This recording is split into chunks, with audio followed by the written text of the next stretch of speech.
She said she was going to be here or not. I don't know, but I don't see her here right now. But I see Deb is here and Sharon and Dove, so we got a quorum enough to get going. So um, there you go. I'm turning the She mic said she over to was going you to be two. here or not. I don't know, but I don't see her here right now. Oh, but I see Deb. Hey, Dove. So today's lesson, right? You ready to go, Lynn, or I guess you are. What I see is a form of vengeance. So this is really all about the fact that we are in conflict when it comes to the outer world. That's what it was made on, as an attack on God. So when we are in conflict, we are going to see vengeance because there's always something that we don't like, right? So it says, this lessons continued lesson 21, which discussed anger and attack. Specifically, that there are no differences among their many forms, from annoyance to rage, for they all conceal the thought of separation and victimization.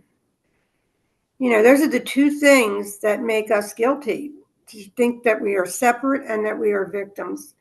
And, you know, the unconscious is a very, very cool place because that's where we hide all our stuff. So, being a victim, there's a relishing in being victim because then we can hide. But as the veil becomes thinner and thinner, we no longer want to hide. We want it all out in the open so we can heal. So, Ken, it says here, is it extremely important as we proceed to keep in mind the impossibility of being in this world without attack thoughts. Now, the Course is asking us basically to pay attention to the fact that if we are angry with anybody, that is our own consciousness that's being affected. You know, everything that I put out in the world is a direct effect on me, on the character, or on the consciousness of Sharon. So when I want to get to the place where I realize that, can I live here without attack thoughts? Well, you know, the fact is that the attack mind, the ego, has never been me, because the ego isn't a reality. The ego is just a thought. So all the thoughts that go into the character were meaningless. That none of them meant anything, you know. And I'll admit, I like, as spirit, I think being Sharon, I was a comfort zone because I didn't realize how much I was still hiding, right? Hiding the guilt. So, and the conflict in the world right now is a demonstration of a paradigm shift. When we see that there's only light here, that's all that's here. We are hiding under that light with concepts, and the concepts are blinding, really. So, so if the world was made on attack on God, as Jesus says in the workbook, to prove we are right and He is wrong, then we identify with this world and the body. That's just that simple. So we want to, you know, or I want to take responsibility, 100% responsibility for everything that happens to the character, because none of it matters. What matters is what's behind the concepts, the light. And the light is really all that's here. You know, God had to be destroyed is what we wanted, because we have this unconscious wish that we want to be punished because we believe that we really attacked and killed God, and killed the very thing that is keeping all of us as connected. Or God, you can't be in this dream. You can't be in this dream and have thoughts without awareness of being. So they're really one and the same. And, you know, what I have noticed is that the seeing, hearing, listening is all a happening. It's all happening now. And it's on autopilot. And we can look at the fact that we've never been the doer, ever. In fact, from what I'm seeing is, we know that God is the doer of all deeds here, right? I mean, we just have to realize that this whole world is a will of God. Now, did God consciousness made this dream? It's not, it's not really our creator, because our creator would think this is the most ridiculous thing. But as the son, we have a, I am presence, and that is a reflection of heaven. And if we have a memory, which we all do, which I've seen in my mind, is that it's just this magnificent joining of oneness. And since all minds are joined, all of it is affected by it. We had a lesson that, basically was pointing out, I think it was this week, that, all our thoughts can be heard because we are always connected in mind, always. There is no separation. And so when I have a problem in the outer picture, it's really something that I am pushing down or have a block with. And what would help that is to just turn to the truth.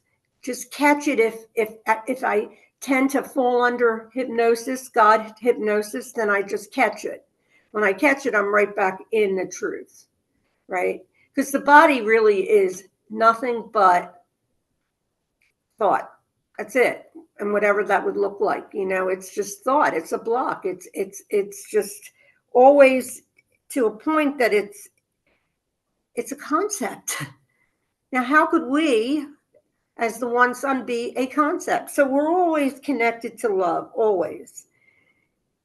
And when do we stop identifying with the body? Well, for me, it goes through the day that if I want to be conscious, I want to stay in the oneness, which would mean that I want to stay in the presence and be aware of it. Because I've gotten to a place now where I really feel like the ego is just a waste of time, because it's all Groundhog Day. It's a repeat,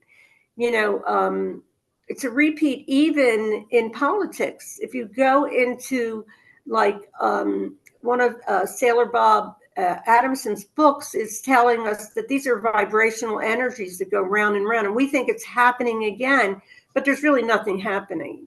It's just an awareness of a vibration that every one of us has, and it is we are light beings that vibrate, and we vibrate higher when we're in the higher self, where the lower ego is very dark and dreary, and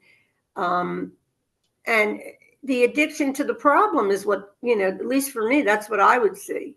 There's no difference from being addicted to alcohol than there is being addicted to the ego. But as it loosens, and this teaching does do it, it just does. And it's really these lessons, these early lessons. But it's also the text gives us clarity on how we see from vision. Anyway, I'm going to turn it over to you now, Dove. Thank you.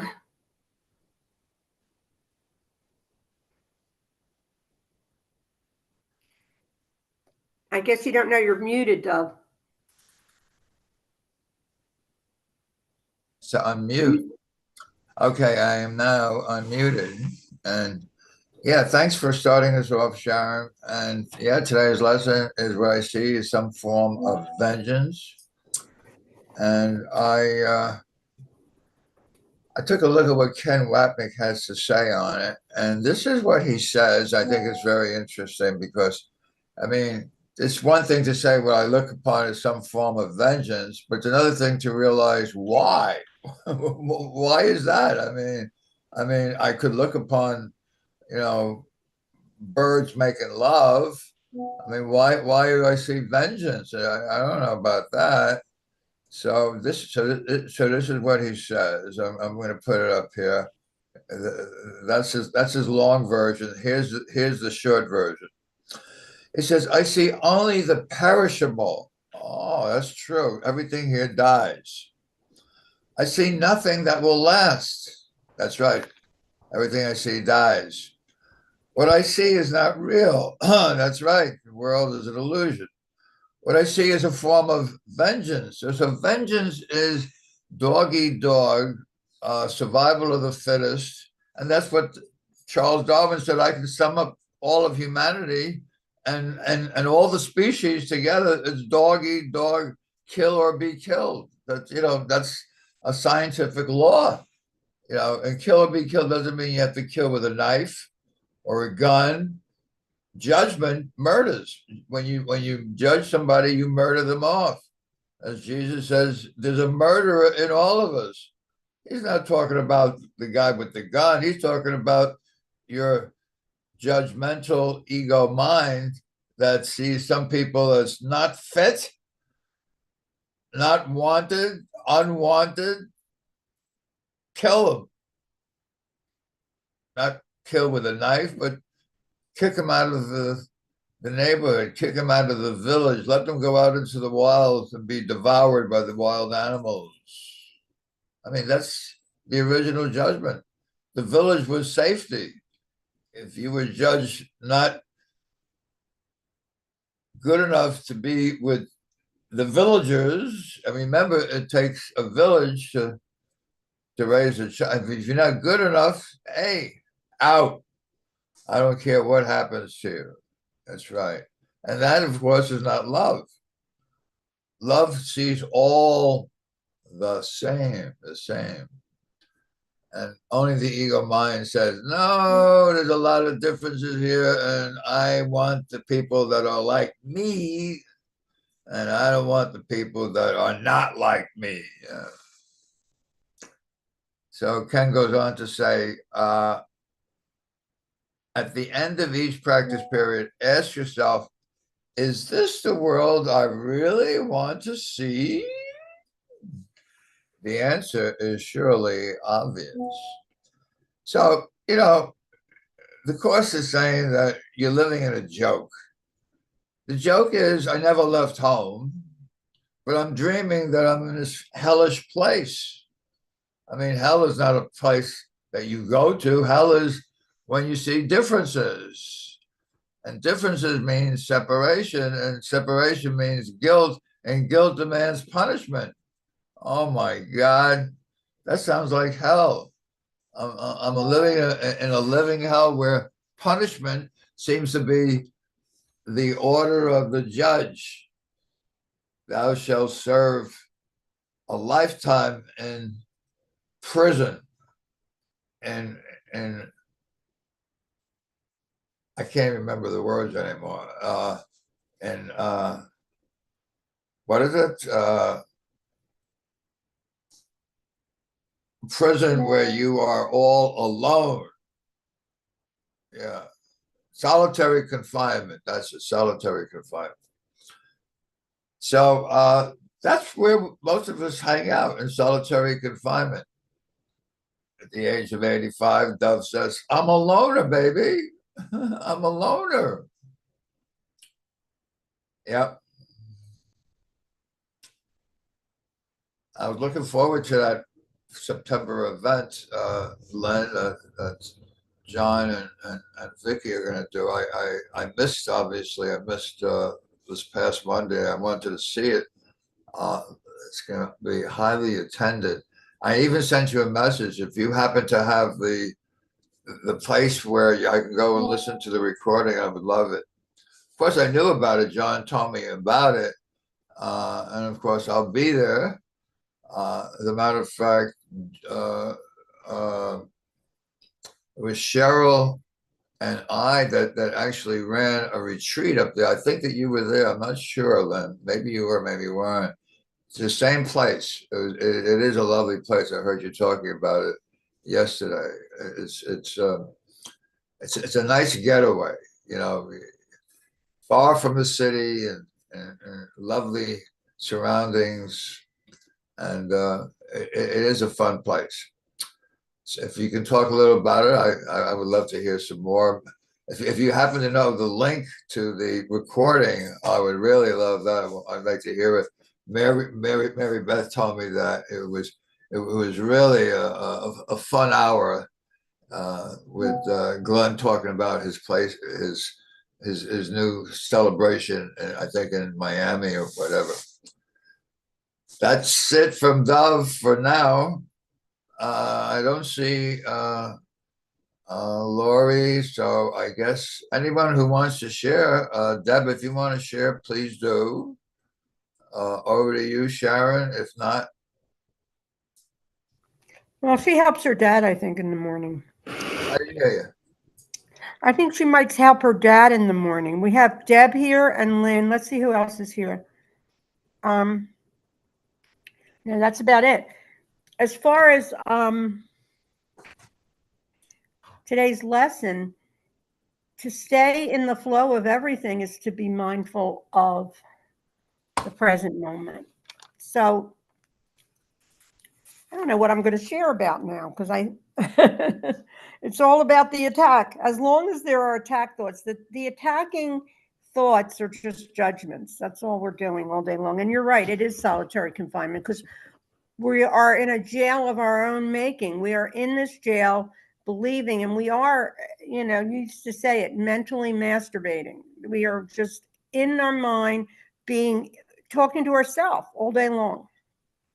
Can't be anybody else out there. We can believe there's somebody out there, but it's our thoughts that are out there. Very good. Very good. So I'm going to read this now and see what comes up. As long as there are attack thoughts in our mind, we must see the world about to take vengeance on us. And that is the truth. I mean, what is the thing that, subconsciously my shoulders go back and I tense up because I believe got to be safe right now, safe, and I need approval for sure. The second sentence, which is the classic description of projection, provides us with the reason. We all harbor attack thoughts because, again, our individual identity is based on it, given its origin. If I am to exist, then God must be destroyed. But it's so subconscious that, the one thing that the ego will say is, I'm not afraid of God. I love God. Are you kidding? And that's coming from the guilty mind. Because if I don't love God, I'm really going to go to hell. So, I had a friend here when I moved to Altoona. I had this friend who, I guess she was Catholic, and she would get very upset with certain people. And she'd say, vengeance is mine, saith the Lord. And really the saying even in the Bible, vengeance is mine, is really that the vengeance that we carry, that if we give it to God, it's gone. That's the whole point. Because, God doesn't have vengeance. God is pure love. That's all that's really here is love. So it says here, we all harbor attack thoughts because, again, our individual identity is based on it. Given its origin, if I am to exist, then God must be destroyed. It rests on the principle of one or the other, or kill or be killed. Because, as much as you love your family, or I love my family, what happens in the ego is there's always a grievance, because you cannot have even a day without grievance when you're in the ego thought system. It's all filled with grievances. We all believe we are sinful because we believe we attack God. The sense of sinfulness, along with the guilt that inevitably follows from it, it is so overwhelming it cannot be tolerated. The ego, therefore, tells us to push sin and guilt into our unconscious and then project it out. And that's what the ego is. It's all day long, just projection, projecting that we don't have any responsibility. Yet, when I have even a discomfort, I ask, what am I projecting now? What part of me is projecting anything right now that is causing me this judgment? Or is it causing me this discomfort? Because anything, even like a tiny twinge, we are really in God. And what the Course brings us to is this absolute unshakable peace.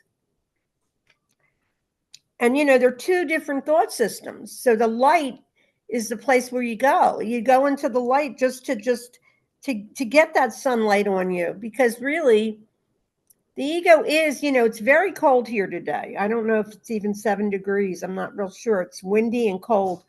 And I think it's like that all through the country, really. I mean, from what I'm hearing. But no, Lynn is in warmer temperature. But that's the kind of feeling you get from the ego thought system. It's very cold. It's a cold thought system because it's always a judgment, a way of not joining. So the beginning of our physical lives, conception and birth, is then seen as proof that we are the innocent victims. Like we could say, well, what about a baby? A baby doesn't have vengeance. Well, did you ever hear a baby cry? The baby wants what it wants when it wants it, right? But that's okay because it needs to eat. That's how it communicates. But then everybody on the planet becomes a need machine. That's what the ego thought system is. It, I need this, I need that. And for me, I have to have a cutoff when I stop eating because I like to not eat before I go to bed. So I tend to not eat after like 6 o'clock. And that helps me, it helps because, as we get older, we dry up inside. That's just what happens. That's the physical part of it. It's funny, Dove, you're 86, but you don't have like any real complaints, and it leaves me with this feeling like, wow, I'm still really young because I'm only 71. But yeah, and I'm doing okay. Sally Quinn's here too. If you want to share, Sally, you're welcome to share. Anyway, everything that happens to us from the time we are conceived is seen in the context of our being innocent victims of power and forces beyond our control. That's why we brace ourselves. That's why my shoulders go up when I see someone. It's happening unconsciously, but it's happening because this world is totally full of conflict.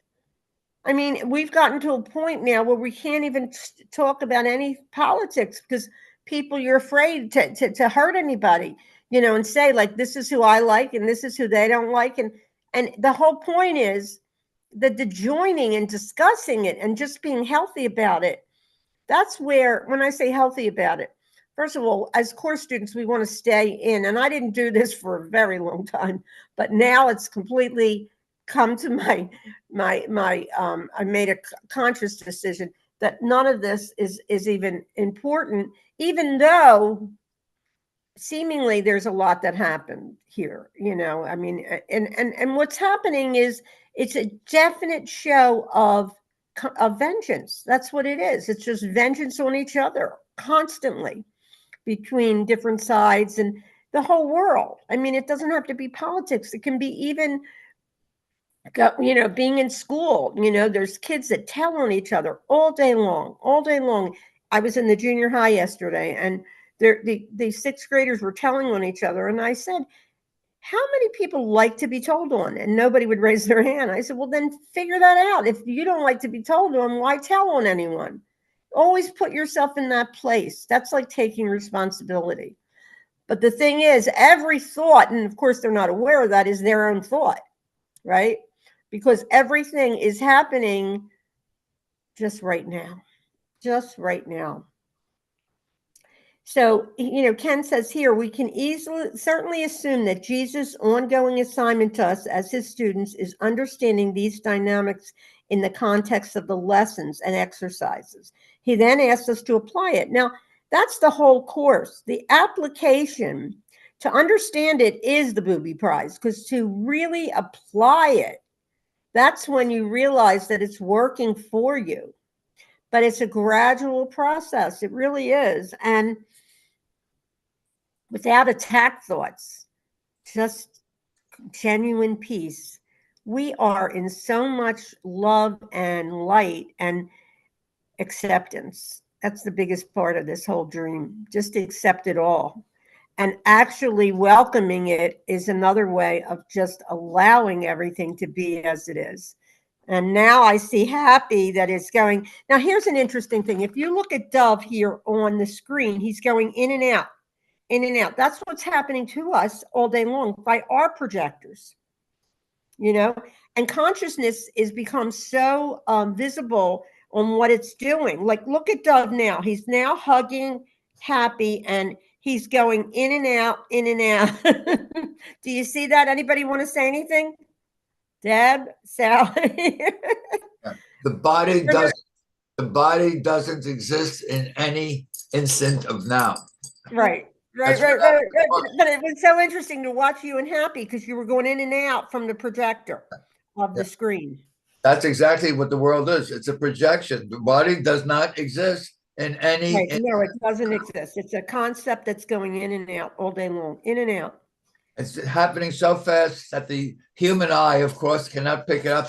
The human eye was made to not pick it up. Yep. Yep. It was made to conceal all of it and to keep us stuck believing that God is really a place that we're going to get to someday when we die. Yeah. But we don't want to go to hell. No way. Hell really is the ego thought system. And you know what's so weird? The ego thought system. Hell is right here. Yeah, hell is here.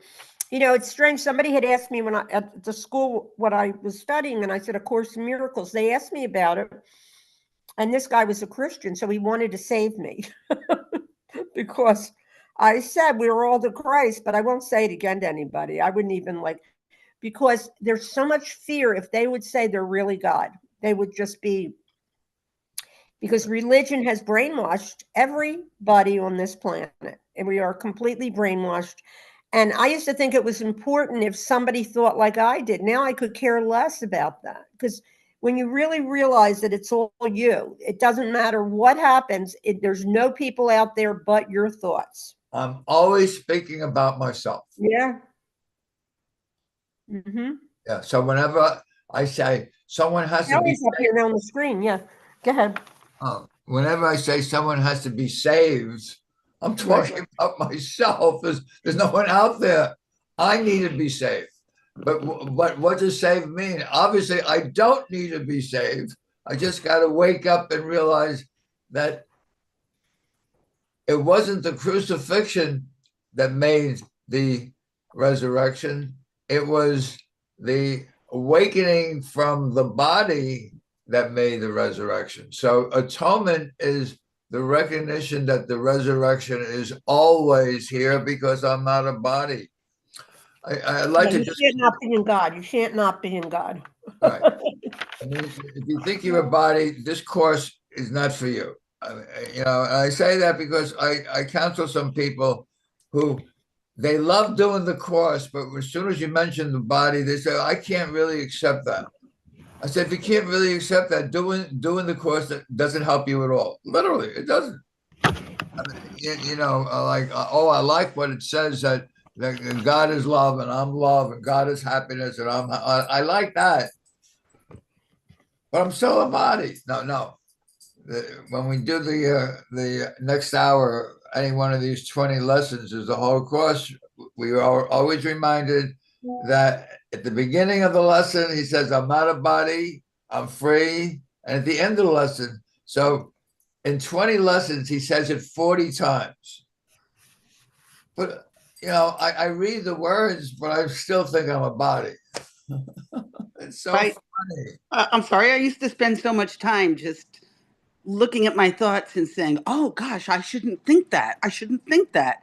And now I realize that it's not my thoughts. They're thoughts going by, and shouldn't that's bull crap. And just watch the thoughts because they're not your thoughts. And I'd be with a course group of people and my mind would be like, well, why are you such a victim? And like picking everybody apart all the time, And I think, oh God, I'm such a horrible person. It's like, no, you're not. You're not. Those aren't your thoughts. Just let them go and don't think them. Don't have breakfast with them. Very good, Sally. Very good. Excellent. Yeah. They are not your thoughts. They are the ego's thoughts. Now, you got to also recognize one thing. I am the ego. Right, right. The ego is not something out there somewhere. Good morning, Robert. And those. I am the ego. Right, and those are the triggers that I really need to work on. I mean, that's why they're coming up. I'm talking about Dove is an ego. There's right. no talking about it. I mean, that's why I'm a loner. On the other hand, I am spirit. So what is my purpose? As Ken Wapnick says, purpose is everything. So if my purpose is to get by in the world, to survive, I am an ego. If my purpose is to remember truth, I am spirit. Lesson 97. I'm going to give you a little bit more on today's lesson 22, which is the world I see is a world of vengeance. So I think, can I put this up here in the I keep getting these things across my thing. Here it is. Ken says, as long as there's attack thoughts in my mind, and by the way, attack thoughts doesn't mean I'm going to kill somebody. It means this person is certainly not me. I'm a much better person. That's the attack thought. It's a judgment. We must see the world about us to take vengeance on us because I believe in attack, and the world is a battleground. It tells you that in the Laws of Chaos, chapter 23, which is it's the shortest chapter in the course, but it's also the most incredible to read. The laws of the ego's chaos to make war, to survive, to be the winner. And I don't care who loses. I just want to be king of the mountain. I'm king. Everybody else is a slave. Let them do my bidding. Yeah. So he continues. The second sentence, which is a classic description of projection, provides us with the reason. We all harbor attack thoughts because, again, our individual identity is based on it. Given its origin, I am to exist, God must be destroyed. It rests on the principle of one or the other, or kill or be killed. One or the other, kill or be killed. So he doesn't use the word here, but that's his favorite word, sacrifice. Sacrifice is the idea of one or the other, or kill or be killed. Sacrifice means in that bloodiest, most outrageous paragraph in the entire course, which I call horrific. It's in lesson 187, paragraph 6, and this is what it says. It says, those who understand what true giving is must laugh. So he starts the paragraph with laughter. And in the middle, it's horrible. He says, because all the ideas of pain, loss, poverty, starvation, and death come from the one idea of sacrifice. Now, sacrifice is, I don't care about anybody, I only care about myself. Kill or be killed. I don't care about the other, everybody can die but me, And then at the end of the same paragraph, in the same paragraph, paragraph 6, he says, and then in your gentle laughter, you are healed. So healing comes from not taking the world of vengeance or attack seriously. You realize that you're dreaming a dream and it's not real. But if you think it's real, you're on the battleground. And that's why in chapter 23 of this very short chapter, there's only 4 sections. Section 4 is called Rising Above the Battleground. And what do you mean by rising above the battleground? What do you mean by that?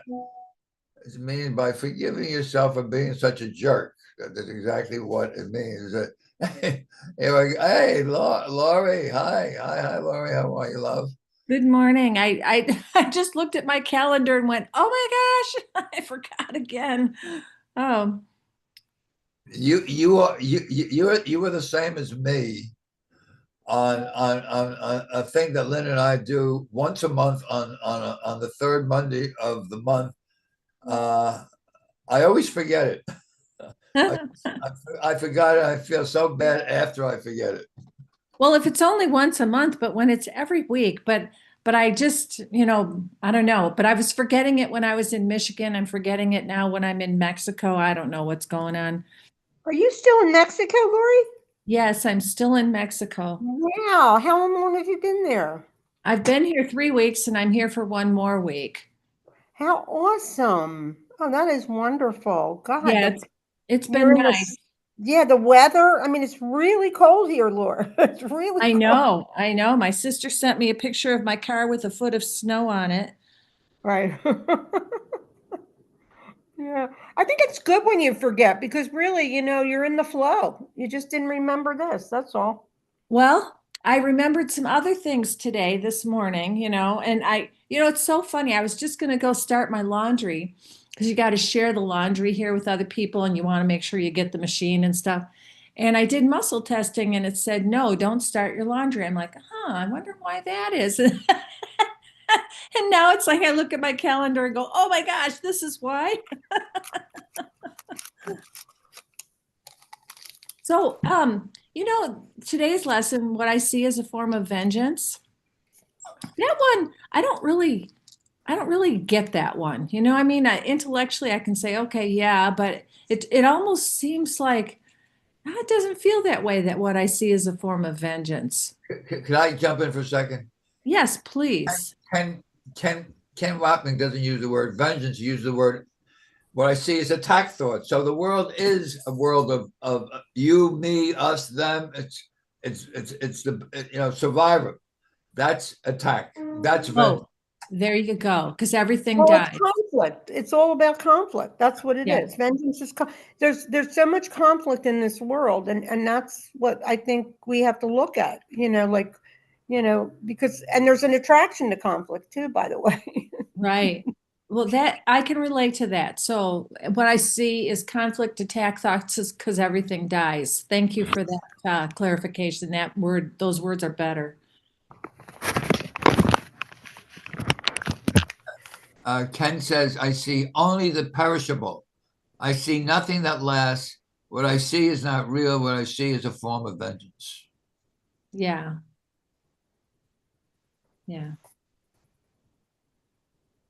I've really been enjoying doing the lessons from day one over again. I appreciate your daily emails, Lynn, because it reminds me of the lessons and Yeah, I like them too. Like there's a lot of the text there too. I think it's beautiful the way she's doing it. yeah. Is it your turn, Lord? You can go on. Oh, it's my turn? Well, Okay. yeah, Steph and I've been talking, so you're on now. So you Okay. take the Well, mic, Lori. let me think. That's a cool picture. Let me think.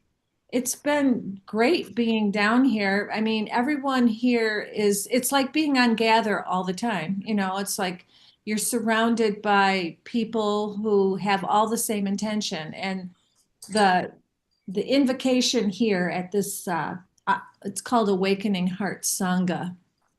It used to be called Villa del Angel, Villa of the Angel. Are you with Jimmy Twyman's group? Is that where you are? I'm down the street from him. So Okay. I'm about 3 blocks up the mountain from him. So I get a lot better exercise when I come to this place. Plus, this place tends to be quieter and more contemplative. And the expressed invocation and mission statement is to let go of the personal self and remember the true identity. So everyone who comes here is that way. So they're all either Course in Miracles or other non-dual paths. And so it's really wonderful being here, being around all this energy. And you can say anything to anybody and they understand what you're saying. And the whole town of Ahihik, it's on Lake Chapala. Paramahansa Yogananda was down here, I think in the 50s or something. Anyway, there's a picture that circulates around here of Paramahansa Yogananda on a boat, and supposedly he's on Lake Chapala, and he had said that this was a spiritual vortex. Well, it is. You can feel it. You can you come here, and to me, this is like another one of my homes. I'm just so grateful to be here and be present, and I don't know, I just love it.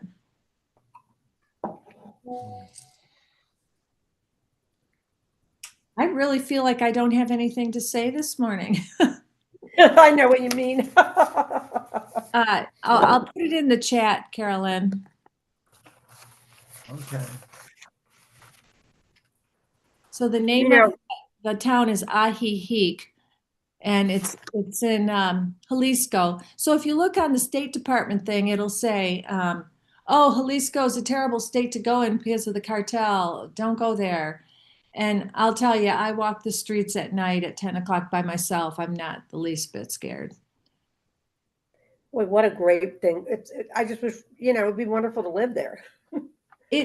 Well, I had thought that I would end up here. Yes, this is in Mexico. So it's about 45 minutes outside of Guadalajara, about 25 miles. Now, Guadalajara, I wouldn't really be comfortable going to. I mean, I go there in the daytime. I wouldn't go there at night. But I had thought that I would end up in Mexico or end up in Traverse City, northern Michigan. And I ended up in northern Michigan. So, because of the grandkids. So who knows? I may end up here yet down the road. I don't know. Things always change. When I come here, it's very interesting. It's a transitory town because I'll come a year later and 50 to 75% of the people have turned over.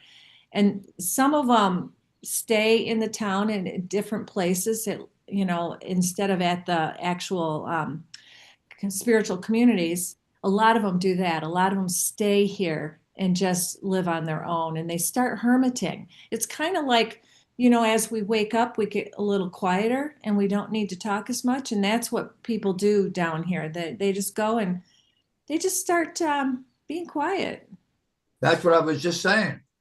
We're all loners, Yeah. Yeah.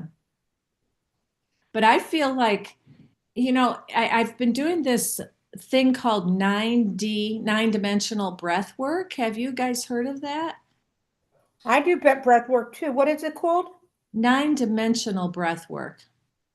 Okay, what is that? Explain that because I love breath work. It's a particular guy's variation on the breath work. He guides you through it. It's like a guided meditation. Plus, he adds subliminal messages, plus music, plus bilateral hemispheric beats and binaural. I got to write it down because I love breath work, so I'll forget. What's the name? It's called 9-dimensional breath work. But the thing is the trouble with it is he only sells it to people who become like franchisees, so they teach it down here like one person, two people teach it because they bought the program and it's kind of like multi-level marketing in a way. But the 9D breath work, it's really cool. It just brings up whatever's not whatever needs to be released. And lately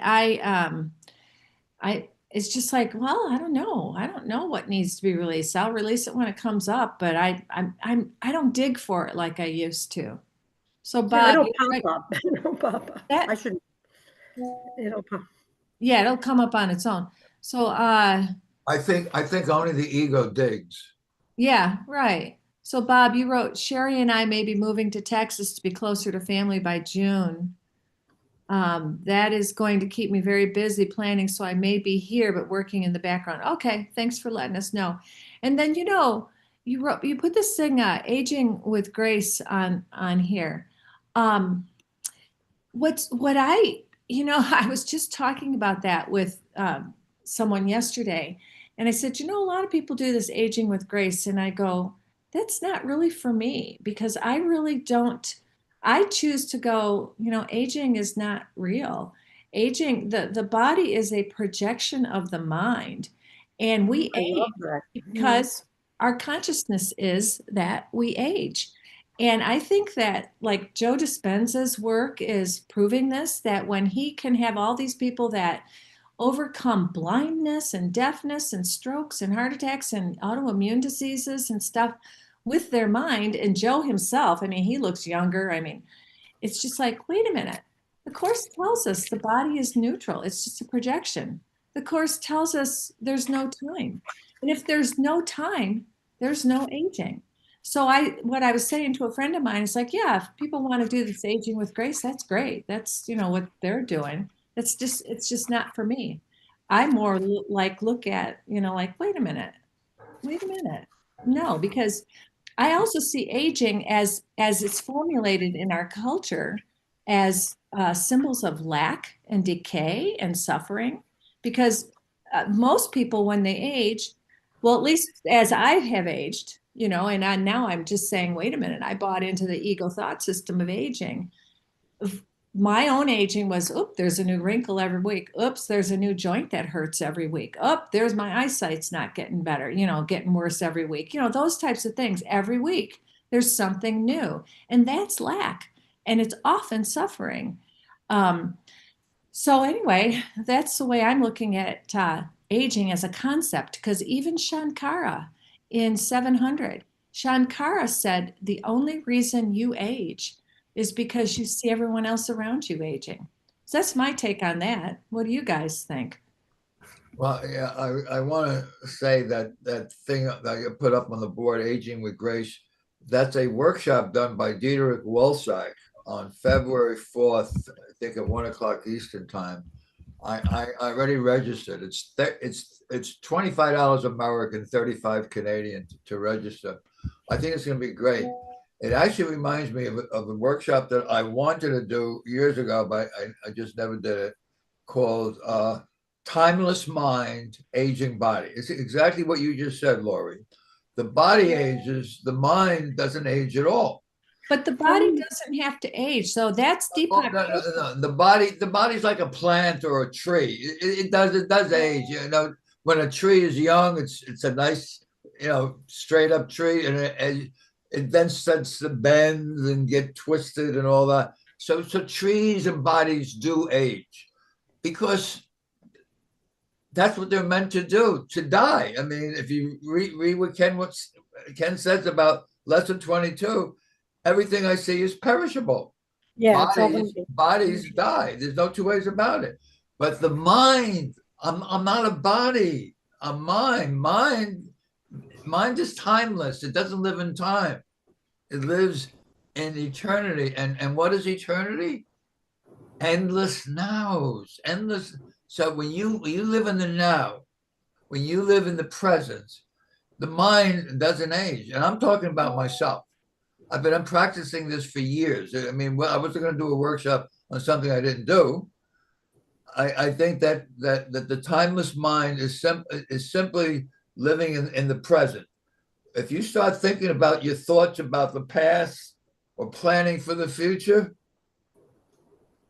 you're the body. It's that simple. And in the present, into his presence, what I enter now, in the present, your mind becomes uncluttered. And an uncluttered mind lives forever. I'm glad, Dov, I don't mean to, but I might forget this.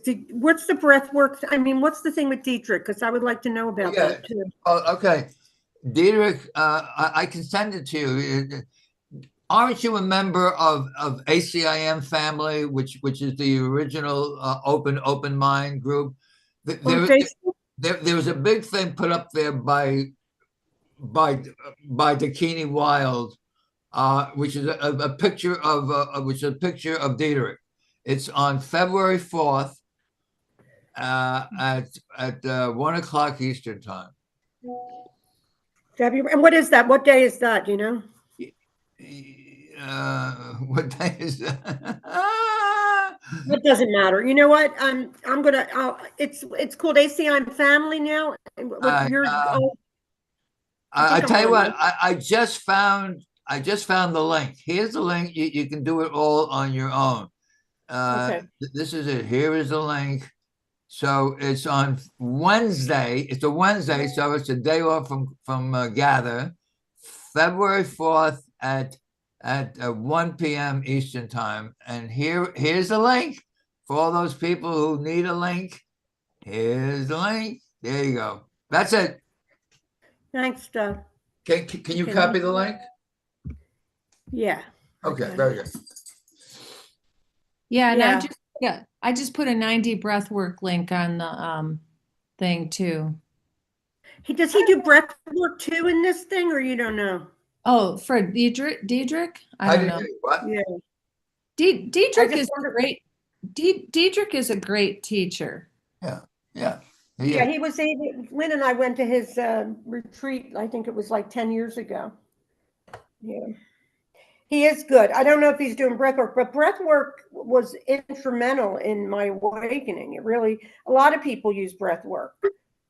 You know, it breaks open all of those blocks, Laura. It just breaks them open, you know, cuts in between. You want to, you know, all those little tension things that are in the body. Anyway, do Yeah. you want me to, Laura, do you want to continue? No, you can go ahead. I I really, don't have much to say either today. I mean, you know, the one thing I want to say is, you know, in this teaching, it says here, like, the most definitely not, isn't it joyous news if you, when you found out that you didn't exist as a body? And it was for me. I mean, when I remember when I found this out, I was like on the floor in my apartment, just laughing my rear end off, because it was kind of like, you mean I did this to myself? Are you kidding me? I did this to myself. But then it took 20 years, 20 more years to really come to a place where the illusion or the phenomena doesn't bother the personal self anymore. The personal self seems to get very balanced out. That's what I see. Like, it's still there and it still talks, but whether or not I fall for it is, you know. So it's saying here, because there's so much resistance in our minds. I mean, I don't care who you are. This process, you know, if you have like 50 years like Doug, you're not going to have resistance. But it says that, isn't it a happy discovery to find that you can escape this? And you can escape it, but the problem is that I wanted to escape it right away, and this was a process. You can't escape anything without the unfolding of spirit. And spirit works with us, you know, in a way where it has a timing when it's going to hit a certain body-mind vehicle. So it doesn't necessarily have anything to do with, there's no person here that's done this to wake up. There's no specialness that has woken up. This is just a happening. So what we would destroy is other people as well as any object of our anger. You know, the truth is that we really take this dream seriously. I mean, the dream itself, it's so easy to just say it's just a dream, but you know, the attachment and the guilt, like what well, I can't let them go. They're this and they're that. And no, it goes on its own. So it just says basically, you know, what Doug was saying, I see only the perishable. I see nothing that will last. What I see is not real. What I see is a form of vengeance. And he's saying, do it in front of the mirror. Look at that and say it, because, you know, when Lorri said she doesn't understand this lesson, that was me too. Like, okay, what does that mean? What does that mean? Well, it's all about the conflict. Conflict is the problem. Like, we are, as egos in the law of chaos, it spells it out that we are so attracted to chaos. But what is really here? Light. It's only light that can, the light of the one sun is shining on everything. And at this point, I think it's really a gratitude is where I'm at. Grateful that I know through and through that this is not my reality, that none of this happened, that I dreamt the whole thing and nobody did anything to me but me, meaning me with a capital M, right? So, you know, I don't know if I have anything else to say, except we all know that ideas leave not their source. And what that really means is we never left God. So these ideas are in my mind, and I believe that this character means something, right? The character is really important. And it's just habit. So letting it go is all I'm asked to do. You know, at the end of each practice, ask yourself, is this the world I really want to see? Or do I want to see joy? Do I want to see, you know, connection? Do I want to be happy? These are all the things that we are given. What to hold on to a separate self is just a habit at this point, and it's not necessary. None of it is important anymore. He says, well, the answer may be quite obvious to the right mind. To our egos, this perishable self is nonetheless our self. And so the unfortunate yet honest answer is yes, I do want to see this. But again, we are still, to quote psychotherapy, purpose and process and practice at the very start of the beginning stage of the first journey, there is much for us to learn. What he's saying basically, Ken, is, hey guys, don't rush this process. Don't let the ego take charge. Spirit is spirit is absolutely working through every being on this planet. And when we see that we have been mistaken about everything and that we truly know nothing, we don't know a thing. We know one thing, and I think we always knew this too, because I knew this as a person when I believed I was just a person, that love is the only thing that's real. That was something that came across very clear in my 30s. Like, I bought Jerry Jampolsky's book. But, because the course has everything in it, there really isn't much to say except that all of this is for us. None of this that's happening can hurt us. And the persona or the physical self really isn't there. Now, does it hurt when it gets, in an accident or if something falls on its toe? Yes, of course. And yes, our experiences are something that we just don't want to let go of because we don't need to. And experience is that. But when you really look at it, you're not the ego. So who is the experiencing happening to? It's happening to a thought. So what are we? We are the seer, the light. And from what I understand, as you go really into the total pieces, you don't even have yourself as the observer. There's nothing. It's all God. That's all that's here. And I love this last line in my head saying, only God is real. Only God. Everything else is just conceptual nonsense. And with that, I'll turn this over to you, Dub. And Lorri, I'm so glad you got on. I just love seeing you. Anyway, thank you. Actually, Karen has her hand up, and then it's going to be time for Zola. I wasn't looking at the screen. So yeah, go ahead, Karen. Yeah. Good morning, everybody. I didn't even read today's lesson yet, but I heard Sharon talking, and she mentioned the mirror exercise. And so I have this in my bathroom. Let me see if I could. I don't like You when can these. get it in and out too, but here, hold it up because it's hard to. Oh, because you're showing us a mirror. Mirror won't show up. It's not a mirror, but I have it. McKaylee sent me this, and it's what Ken says to do.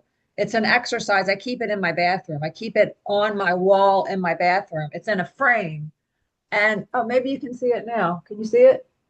Yeah, I saw something. What is it? This thing that you wrote out? So exactly what Ken says, and then I added something to it. It's a mirror exercise, lesson 22. What I see is a form of vengeance. I see only the perishable. I see nothing that will last. What I see is not real. What I see is a form of vengeance. I stopped there with what Ken says, and then I added, identify the resistance in yourself, because this is a practice that I do. Identify the resistance in yourself. Is this the world you really want to see? I could see peace instead of this. Because when I still take things too seriously when it comes to physical stuff and what my body's going through, and I'm learning not to do that. And this actually does help, because when I close my eyes, there is no world. The world is in my mind. When you close your eyes, there is no world. Yes. The world is in my mind. So this is a definite practice, and it's I never read the lesson yet, Ken's lesson. McKaylee sent me this like a couple years ago, and I just kept it in my bathroom wall, and I love it. So I just wanted to share it. Thanks. Oh, thank you. God, I love that. You know what's great about that? The reminders. When you go to the bathroom, you could be in your head, or when you're in the shower, you could be thinking, what am I going to do now? Like another next. And really, where are we? Are we here right now? But Karen, I love that.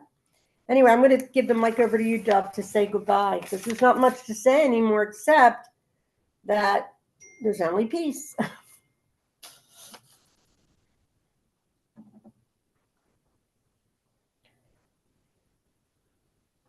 All right. Thanks you guys so very much. And I'm going to go ahead and close.